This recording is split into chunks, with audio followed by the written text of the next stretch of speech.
అసలు ఈ వీడియో మీరు చూస్తున్నారు అంటే కూడా అమ్మవారి యొక్క సంకల్పము కృపతోనే మీరు ఈ వీడియో చూస్తున్నారండి. దయచేసి ఈ వీడియోని చివరి వరకు చూడండి, అస్సలు స్కిప్ మాత్రం చేయకండి.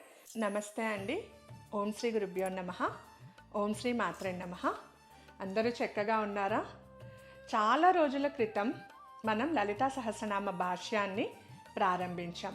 మళ్ళీ మధ్యలో కొన్ని అనివార్య కారణాల వల్ల ఆగిపోవలసి వచ్చింది. మళ్ళీ ఇప్పుడు లలితా సహస్రనామాల యొక్క ఒక్కొక్క నామం యొక్క అర్థాన్ని మనము తెలుసుకుంటూ అమ్మవారికి మరింత చేరువవ్వాలి అనేసి మళ్ళీ ఒక చిన్న సదుద్దేశంతో గురుదేవుల కృపతో అలాగే అమ్మవారి యొక్క అనుగ్రహంతో మళ్ళీ ప్రారంభిస్తున్నానండి. ముందుగా మనము నామాలలోని అర్థాలు తెలుసుకునే దానికన్నా ముందు ఒక చిన్న విషయం అండి. ప్రతి ఒక్కరూ లలితా సహస్రనామాన్ని పారాయణం చేద్దాము, చదువుదాము, అమ్మవారి నామాలను ఒక్కొక్కటిగా క్షుణ్ణంగా నేర్చుకుందాము అని అనగానే వెంటనే భయపడిపోతారండి. ఎలా భయపడతారంటే అసలు లలితా సహస్రనామ పారాయణం వేరే వాళ్ళు ఉపదేశించినదే తీసుకోకూడదు, లేదా చదివితే తప్పులు వచ్చేస్తాయేమో. చదివితే కదండి తప్పులు వస్తాయో లేదో తెలవడానికి అమ్మవారి పైన భక్తితో మనం చదవడం ప్రారంభించామంటే ఆ తప్పులు ఎంతవరకు ఉంటాయి మన దగ్గర? మీరు చెప్పండి. ప్రయత్నిస్తేనే కదా ఏదైనా సాధించగలం. ప్రయత్నించకుండానే నేను చేయలేనేమో అనుకుంటే చేయగలుగుతారా? ఒక్కసారి మీ మనసును అడిగి చెప్పండి, మీరు కమెంట్ చేయండి. కానీ లలితా సహస్రనామాలు మీరు భక్తితో చదువుతారంటే అమ్మవారే మీకు జ్ఞానాన్ని ప్రసాదించి వాక్సిద్ధిని ప్రసాదించి చదివే శక్తి కూడా అమ్మవారే ఇస్తుంది. లలితా సహస్రనామాలు చదవడం వల్ల 1, 2 కాదండి, అనేకమైన లాభాలు ఉన్నాయి. కానీ మధ్యలో కొన్ని శిక్షలు కూడా వస్తుందండి, కొన్ని ఇబ్బందులు కూడా వస్తుంది. అది ఇబ్బందులు కాదు. మీరు అమ్మవారి పైన ఎంత నమ్మకంతో ఉన్నారా, ఎంత భక్తి శ్రద్ధలతో ఉన్నారా, మీరు పూర్తిగా అమ్మవారి పాదాల దగ్గర గురు పాదాలకు సరెండర్ అయ్యారా లేదా అనేసి మీకు చిన్న చిన్న పరీక్షలు పెట్టడానికి ఆ సమస్యలను తీసుకొని వస్తుంది. అది పరీక్ష. అప్పుడు కూడా అమ్మ మన చెయ్యి వదలదు. మీరు ఎలా చేస్తారు, మీరు అమ్మ పైన ఎంత నమ్మకం పెట్టుకొని ఉన్నారని చూడడానికి మాత్రమే ఆ పరీక్షను తీసుకొని వస్తుంది. ఓకేనా? ఇంకా ఏమన్నా డౌట్స్ ఉన్నాయా? లలితా సహస్రనామ పారాయణం చేయాలి అని అంటే అసలు లలితా సహస్రనామ పారాయణం ఎంత విలువైనది, ఎంత గొప్పది, ఎంత ప్రతిష్టాత్మకమైనది అనేది తెలుసుకుందామా?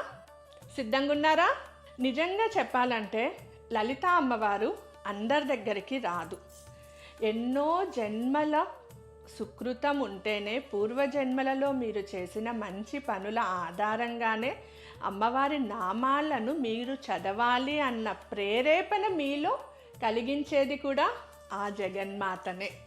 మనకొచ్చింది అని మనం అనుకుంటాం, కాదు, మనకు ఆ ప్రేరేపణ కలిగించే శక్తి ఆ జగన్మాతది. అలానే శ్రీ లలితా త్రిపుర సుందరి దేవికి పూజించాలన్నా అందరి వల్ల కాదండి. ఆ పూజ చేయాలంటే కూడా ఆమె యొక్క కరుణా కృపా కటాక్షాలు మన పైన ఉంటేనే మనము ఆవిడకి షోడశోపచారాలతో లేదా పంచోపచారాలతో పూజ చేయగలం. అనుకున్నవన్నీ జరిగిపోతాయి అనుకోవడం మన మూర్ఖత్వం. అనుకున్నవి చేయాలి అంటే ఆ జగన్మాత యొక్క ప్రేరేపణ మనలో ఉండాలి అనుకోవడం మనలోని జ్ఞానం. అవునా? మొదటిది, 1000 జన్మల యొక్క పుణ్యఫలం ఉంటే కానీ మనం లలితా సహస్రనామ పారాయణం చేయాలి అన్న మనసులో ఆలోచన కూడా మనకు రాదు. కాబట్టే లలితా సహస్రనామ పారాయణం చేసేవాళ్ళు ఎన్నో జన్మల పుణ్యం చేసుకున్నారు తండ్రి అనేసి మీకు నమస్కరిస్తారు ప్రతి ఒక్కరు. కాబట్టి లలితా సహస్రనామ పారాయణం చేయడం 1000 జన్మల యొక్క పుణ్య సుకృతం వలన మాత్రమే జరుగుతుంది. అలాగే మీరందరూ అనుకుంటారు కదా, నేను లలితా సహస్రనామాలు చదవాలి, నామాలు నేర్చుకోవాలి, అలాగే ఆ నామాలకి అర్థం తెలుసుకోవాలి అని మీరందరూ భావిస్తుంటారు కదా. అది మనలో వచ్చే ప్రేరణ కాదండి. అమ్మవారి పిలుపు ఎవరికైతే వస్తుందో వారికి మాత్రమే వినాలి, చదవాలి, పారాయణం చేయాలి, అమ్మకు దగ్గర అవ్వాలి అన్న ఆలోచన వారి మనసులో వస్తుంది. అంటే అమ్మవారు మిమ్మల్ని ఎంత క్షుణ్ణంగా మిమ్మల్ని చూస్తున్నారో ఆలోచించండి ఒకసారి. అలాగే ఇంకొక విషయం ఏంటి, లలితాదేవి జ్ఞానస్వరూపిణి. చాలామంది పూజలు చేయమని చెప్పాము, లలితా సహస్రనామ పారాయణం చేయమన్నాం, లేదా లలితాదేవికి పూజ చెయ్యండి అని చెప్పామంటే వెంటనే నియమాలేంటి, పూజకు కావలసిన సామాగ్రి ఏంటి, ఏమేం తెచ్చుకోవాలి, ఏ రకమైన పూలు కావాలి, ఏ రంగుతో కూడిన పూలతో చేస్తే అమ్మవారికి ఇష్టము, లేదా నేను ఏదన్నా తప్పు చేసేస్తానేమో, అమ్మవారికి పెట్టవలసిన ప్రసాదాలలో నేను ఏదన్నా మిస్ చేశానేమో. చాలామంది 199 మంది భక్తితో కాదండి, భయంతో పూజను చేస్తున్నారు. భయంతో పూజ చేస్తే అమ్మవారు ఆ భయం ఉన్న వలయంలోకి ఎలా వచ్చి మిమ్మల్ని కాపాడుతారు? లేదా కొంతమంది ఏం చేస్తారు, కొన్ని కోరికలు తీరాలని చేస్తారు. భక్తితో ఎక్కడ చేస్తున్నారు? ఇంకొంతమంది చెప్పడం, నేను చేశాను, నాకు మంచి జరిగింది, మీరు కూడా చేసుకోండి అంటారు. వాళ్ళకి ఎలాంటి ఆలోచనలు వస్తాయి? అరే వీళ్ళు చేశారు, వీళ్ళకి మంచి జరిగింది, మనం కూడా చేస్తే మనకు మంచి జరుగుతుందన్న ప్రేలాపనలో చేస్తారే కానీ ఎక్కడైనా భక్తి ఉందా అమ్మవారి పైన? లలితాదేవిని పూజించాలంటే మానసిక పరిపక్వత అంటే ప్రేమ, దయ, జాలి, కరుణ, అలానే భక్తితో పూజించారనుకోండి, పరిగెత్తుకొని వస్తుంది అమ్మవారు మీ దగ్గరికి. కాబట్టి అమ్మవారిని పూజించాలంటే భక్తి ముఖ్యమైనది, భక్తి శ్రేష్టమైనది. భక్తితో పూజించండి. మీకు కావలసినవన్నీ అమ్మవారు తనే స్వయంగా కల్పిస్తారు. కొన్నిసార్లు పూజను ప్రారంభించే ముందు చాలా ఆటంకాలు వస్తాయండి. అసలు ఆటంకాలు ఎలా వస్తాయంటే మధ్యలో లేచి వెళ్ళిపోయేట్లుగా, లేదా మధ్యలో ఇబ్బంది పెట్టేలా, లేదా పూజ చేసేటప్పుడు ఎవరైనా అరిచే విధంగా, అలా చాలా ఆటంకాలు వస్తాయి. ఇవన్నీ ఎందుకు వస్తాయి?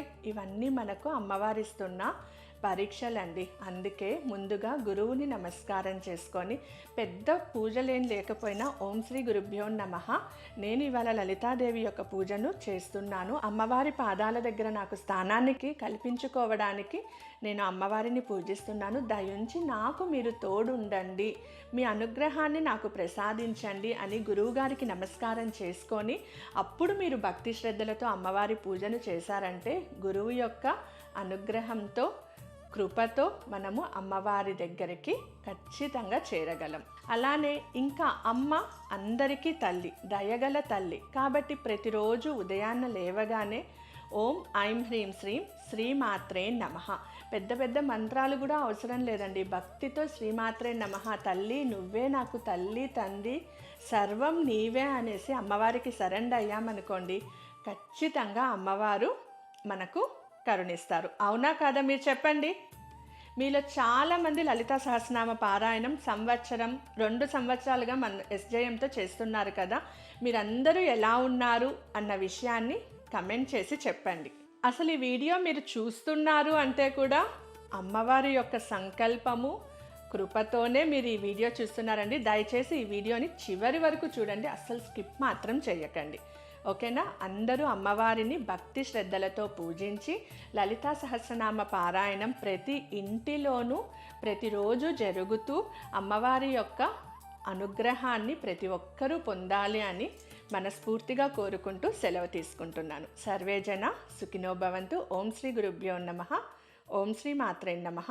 స్వస్తి.